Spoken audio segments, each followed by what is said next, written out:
Salut à toi. T'as certainement déjà entendu dire qu'en musculation, il n'y a pas d'exercice magique ou indispensable. Eh bien aujourd'hui, je vais aller à l'encontre de cette idée car si, j'estime que les exercices magiques existent. Pose-toi tranquillement et laisse-moi t'expliquer tout ça.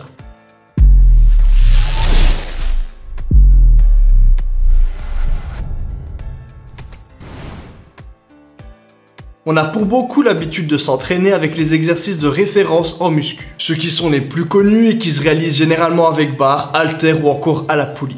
À côté de ça, chacun a ses points forts et ses points faibles. Certains vont très bien progresser sur leur pec avec du développé couché, alors que d'autres non. D'autres au contraire auront de grosses cuisses juste avec le squat, sur le temps que certains peineront à prendre des cuisses alors qu'ils ont des perfs similaires. Comme tu le sais déjà, certaines personnes réagissent mieux à certains exercices plutôt que d'autres, et ce n'est pas nécessairement la faute de points forts ou de points faibles musculaires. De façon générale, un vrai point fort réagira toujours bien à la majorité des exercices destinés à le travailler. Donc quand on a un point fort absolu, on n'a pas beaucoup de questions à se poser, tout fonctionne. Par contre, lorsqu'on est sur un muscle moyen ou encore un point faible, les choses changent de façon importante, car il va rentrer en concurrence avec d'autres muscles, et si la façon dont on le travaille ne rentre pas parfaitement dans le cadre idéal pour le recruter, il risquera de ne progresser que de façon limitée. Ça ne veut pas dire qu'il ne pourra pas évoluer, car il évoluera de façon certaine, mais il serait possible de le faire progresser beaucoup plus rapidement. Avec ça, je t'ai installé les bases pour comprendre comment réagit un muscle sur la majorité des exercices de référence, et c'est ça qui va te permettre de comprendre par la suite la notion d'exercice magique. Un point qu'il va maintenant falloir que tu comprennes,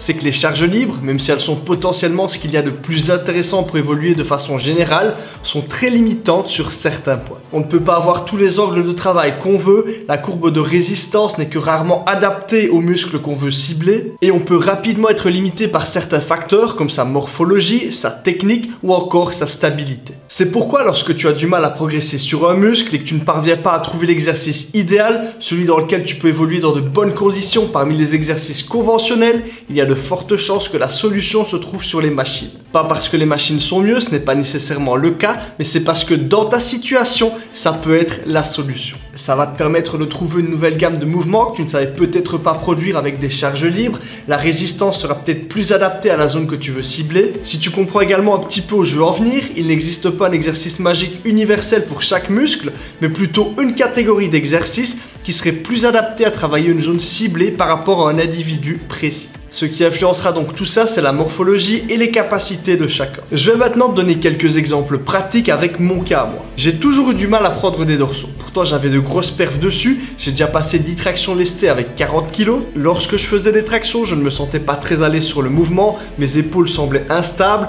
Quand j'avais les bras tendus, je sentais une tension au niveau de la longue portion du triceps parce qu'elle était trop étirée. Et au-delà de toute notion de sensation exagérée, j'avais vraiment du mal à ressentir l'activation de mes dorsaux. Ma solution à moi a été de faire du aéro. En position de départ, j'avais la longue portion du triceps qui était beaucoup moins étirée. Du coup, le grand dorsal qui avait plus de facilité à s'activer. Et en position finale, j'avais une meilleure contraction.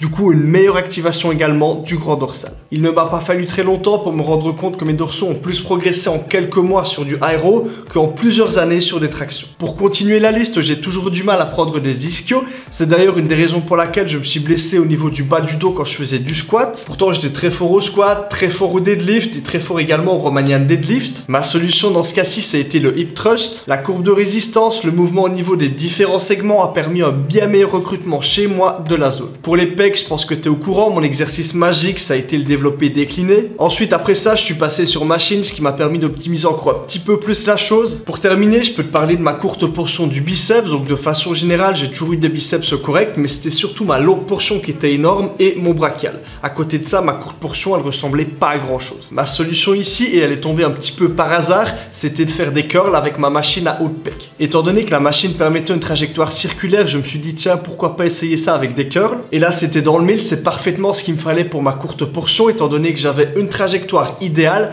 avec une résistance qui était du début à la fin du mouvement. Contrairement à un curl classique qui n'était pas suffisant chez moi pour venir recruter correctement ma courte portion. Comme tu peux le voir, dans tous les cas, il ne s'agit pas d'exercices farfelus qui sortent de tout cadre, mais plutôt de solutions à une ou plusieurs lacunes que j'avais sur des mouvements que je faisais précédemment. Du coup, pour trouver tes exercices magiques, la première chose à faire, c'est de trouver les zones qui ont plus de mal à être recrutées. Sinon, c'est que tu as déjà les exercices qui te conviennent. L'idée, c'est de cibler les problèmes qui sont présents sur les exercices qu'on effectue, envisager des solutions et trouver les mouvements qui permettent d'appliquer les solutions. Comme je t'ai dit, on ne doit pas partir dans du farfelu. Tu prendras pas des pecs en faisant du squeeze press, ça c'est sûr et certain. Pour savoir si un exercice est magique sur toi, il doit donc correspondre à certains critères. Il doit te faire progresser plus rapidement sur un groupe musculaire récalcitrant, et ce sans faire plus d'efforts que ce que tu ne faisais précédemment. Tu dois évoluer de façon durable sur tes charges dessus, donc il n'y a pas de progression sans surcharge progressive, il n'y a pas de progression sans augmentation de la force, faut pas rêver. Généralement, il causera beaucoup moins de blessures et tu te sentiras beaucoup mieux dessus. Pour terminer, personnellement, la majorité des exercices magiques que j'ai pu trouver sont des exercices polyarticulaires, donc clairement l'isolation n'est que rarement la meilleure solution. Évidemment, pour biceps, triceps ou encore épaules, la situation est différente, il y a beaucoup plus d'exercices d'isolation qui seront pertinents. Voilà comment trouver tes exercices magiques. Avant que tout le monde ne se mette à la recherche du Saint Graal, je tiens quand même à préciser une petite chose. Ces conseils sont surtout valables à partir d'un niveau intermédiaire, donc si tu es débutant, concentre-toi plutôt sur les exercices classiques. Un débutant ne saura non seulement pas cibler correctement les différentes zones sur lesquelles il aurait plus de mal, et en plus de ça, il ne sera pas capable de faire les bons constats pour en tirer les bonnes conclusions vis-à-vis de tout ça. Donc dans le cas d'un débutant, mieux vaut se contenter des bases, chaque chose en son temps. Et je dis clairement pas ça pour mettre des gens de côté, c'est juste que ce sera la meilleure solution pour progresser plus rapidement. Pour terminer, est-ce qu'il y a des exercices indispensables? Je dirais oui et non. Il y a toujours un meilleur exercice, un exercice qui nous conviendra mieux. Tout le monde n'a pas toujours toutes les machines à sa disposition,